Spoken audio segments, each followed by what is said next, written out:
like, and subscribe, and I hope you like this video.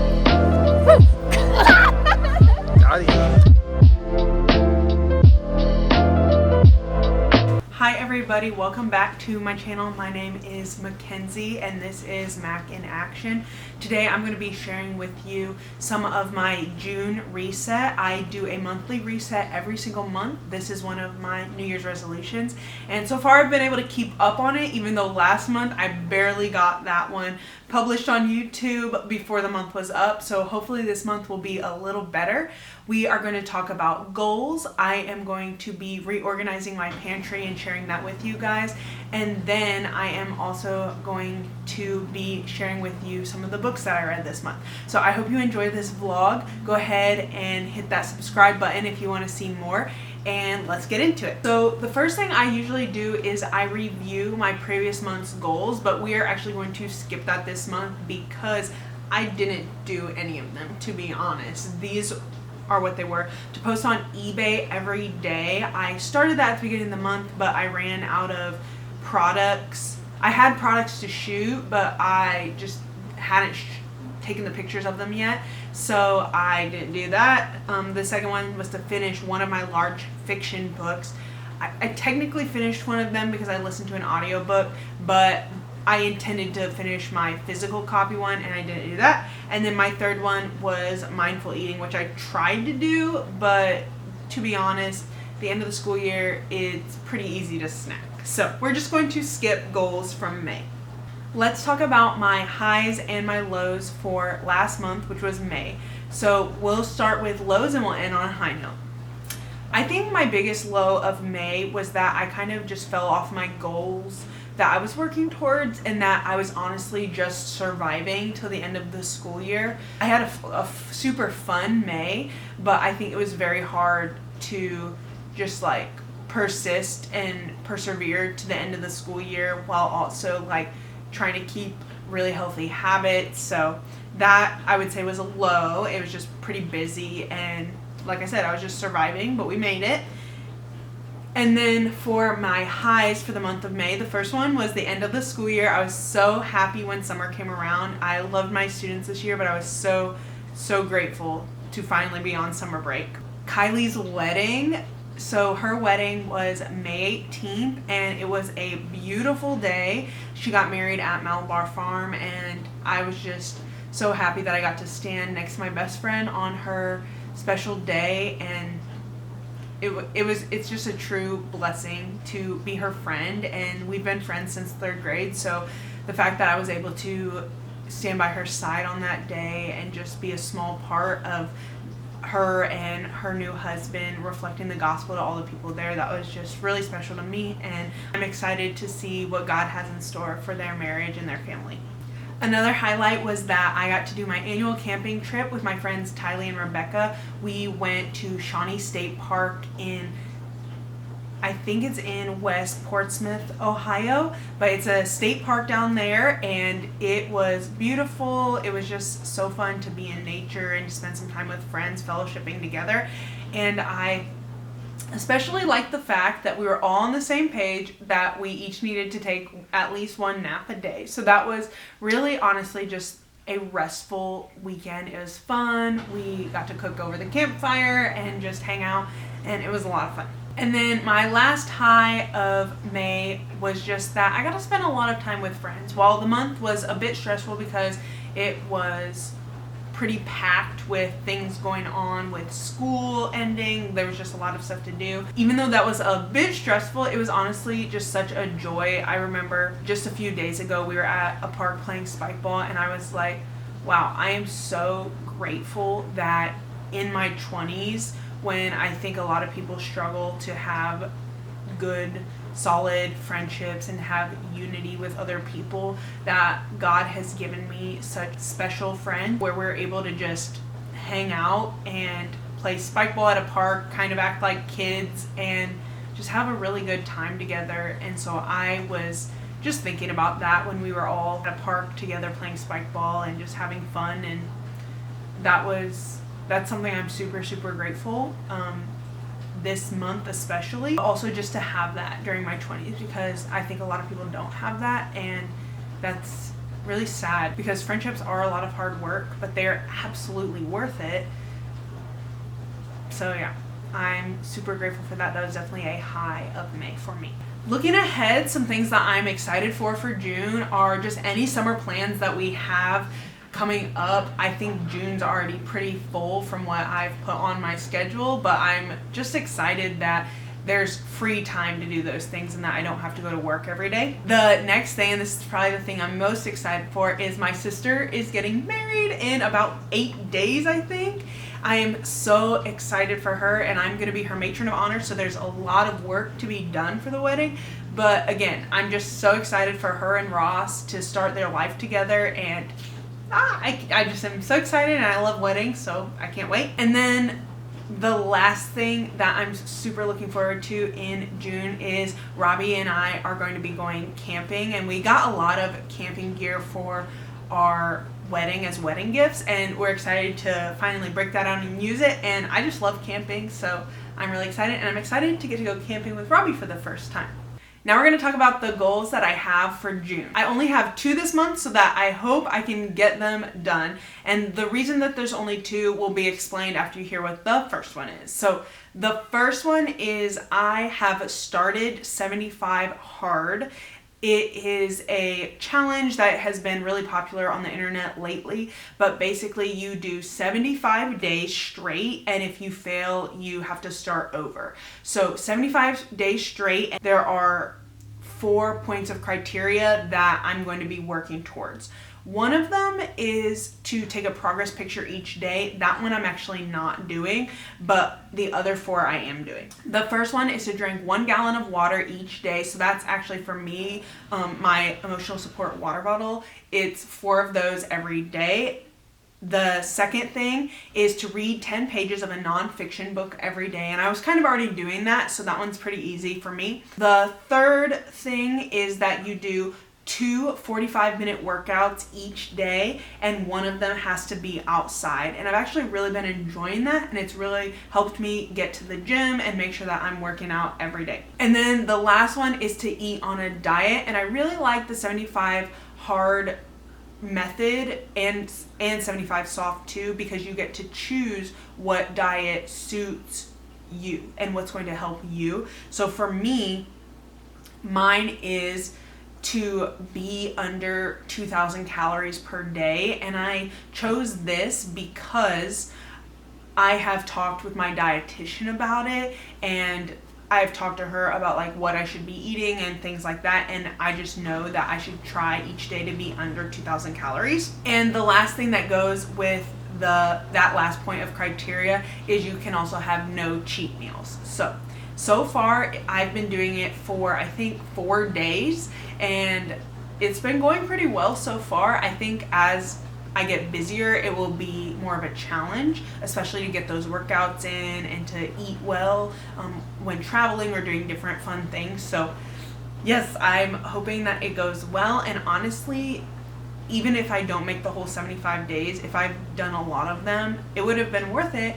And I've actually really been enjoying like cooking healthy recipes and things like that. So I'm really excited for this. And then my second goal for June is to get my summer to-do list done. So I have a lot of things since probably early spring that I have been adding to just a running to-do list of I do not have time to do these things now, but I really do need to get them done. And summer for a teacher is the perfect time to do it. So I've kept track of my list of things that I need to do. One of them is to get my last name changed to my husband's last name. So I need to go to the Social Security office and get that done. That's my number 1 goal for this summer. But then I have a few other things that I want to do this summer, and I'm hoping in June to check most of them off of my to-do list. So that will be one of my goals as well. So today I am cleaning out our pantry because it is on my monthly cleaning schedule, and it's also a wreck in there. So we're gonna clean that out and organize it. And I'm having trouble with like the shelving in here, so I'm pulled out one of those like box shelves that I had in one of the closets just for storage and organization. I'm gonna put it in here and see if it helps better in here than it's really doing anything in the closet.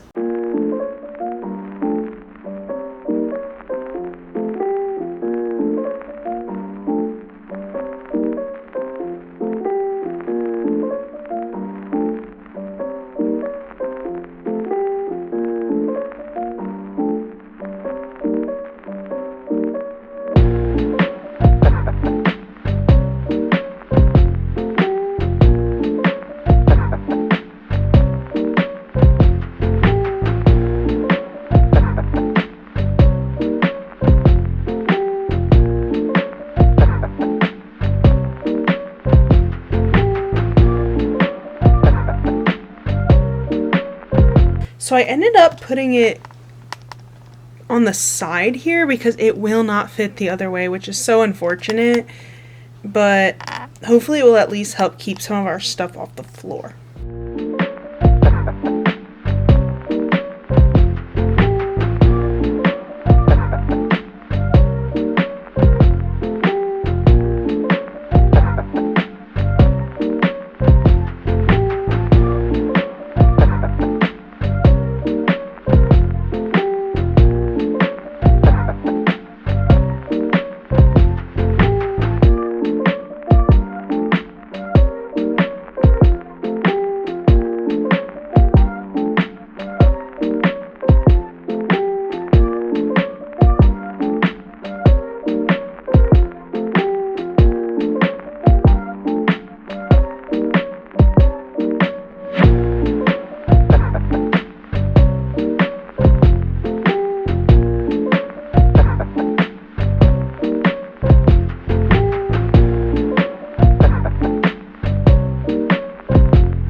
Here is the finished product.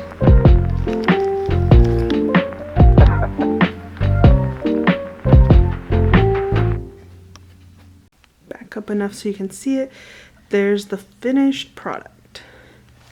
I don't love, so we just have a lot of stuff, but we need to put it somewhere. I don't love this situation, but it does leave more room for the stool and everything.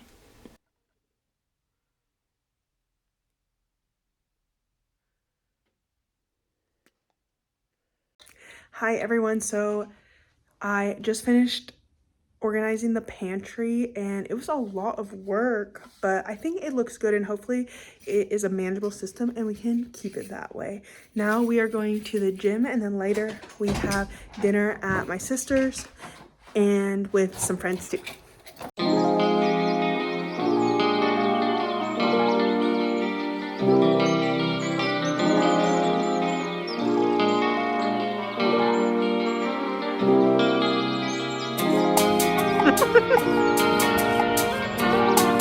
You almost fell again.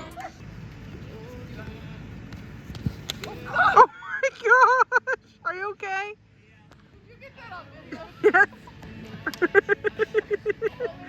Are you okay?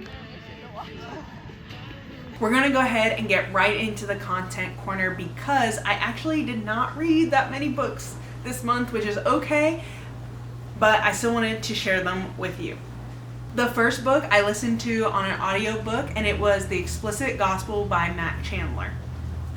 I gave it a 4-star rating on Goodreads, and as always I have my Goodreads linked below so that you can follow me on there if you'd like. And you can also stay up to date with what I'm currently reading and see when I finish them for next month. Here's the book's description if you're interested in learning more about this book and maybe you'd want to read it for yourself.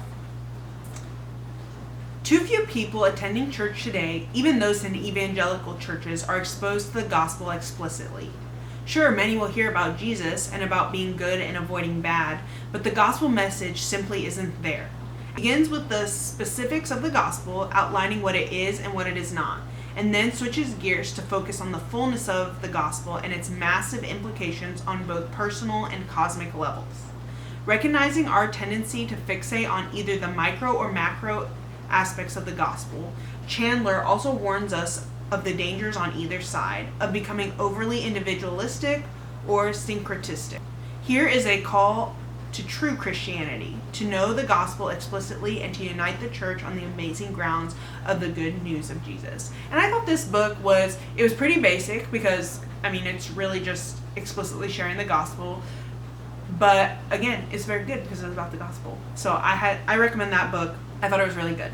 The next book that I read this month was also an audiobook that I listened to, and it was A Time to Kill by John Grisham. John Grisham isn't really my favorite author, but this was my book swap, book club pick of the month that I got. So I had to make sure I read it so I could get it done. And I gave this book 2 stars because, again, he's not my favorite author, and I just thought this book was a little slow. Here is the description in case you're interested. In this searing courtroom drama, best-selling author John Grisham probes the savage depths of racial violence as he delivers a compelling tale of uncertain justice in a small southern town, Clanton, Mississippi. The life of a 10-year-old girl is shattered by 2 drunken and remorseless young men. The mostly white town reacts with shock and horror at the inhumane crime. That is, until her black father acquires an assault rifle and takes matters into his own hands.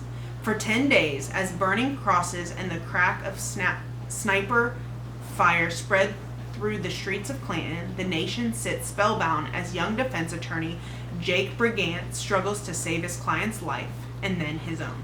This book was interesting. It had a lot of issues that revolved around race that I thought were pretty interesting, but I just thought it was pretty slow. You're mainly viewing this from the lens of the lawyer that's hired to defend the father, of whose daughter was taken advantage of by 2 white men who he ends up killing. And you kind of see basically the people in the whole town's thoughts well, he did kill them, but he was seeking justice for his daughter. And honestly, it was just very, very slow.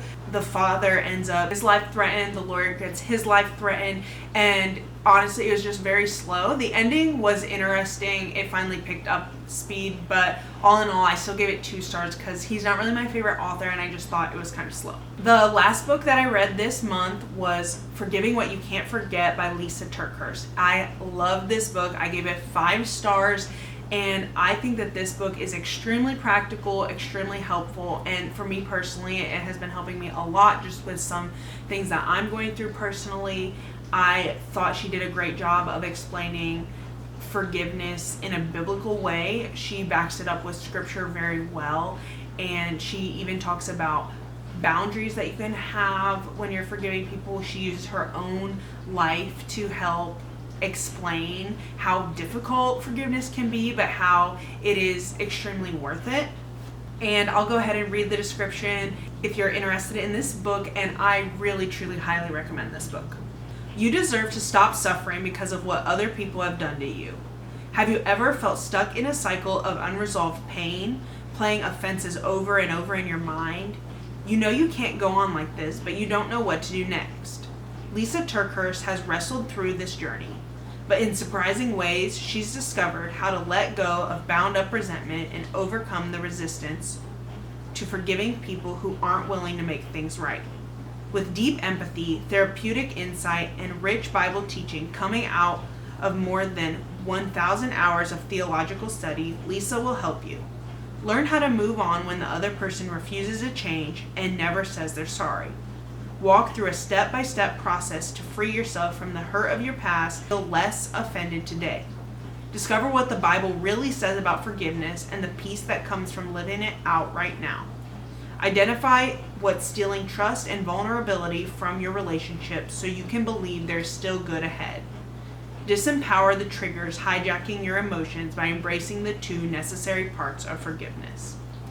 Like I said, I really loved that book. It was extremely practical and helpful for me in this season of life, and I highly recommend it. Whether you're going through a season where you're needing to forgive people or you think you're not going through that, it is so important to know that we forgive because God first forgave us, and that should be something that we do every day. We should be forgiving every single day, even if we're not in a season of like, oh, there's a specific person I need to forgive.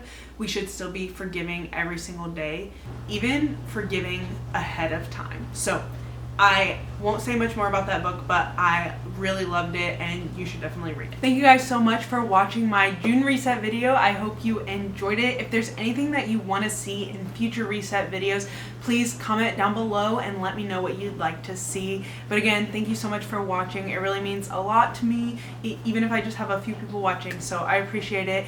Don't forget to like and subscribe, and I will see you next time. Bye.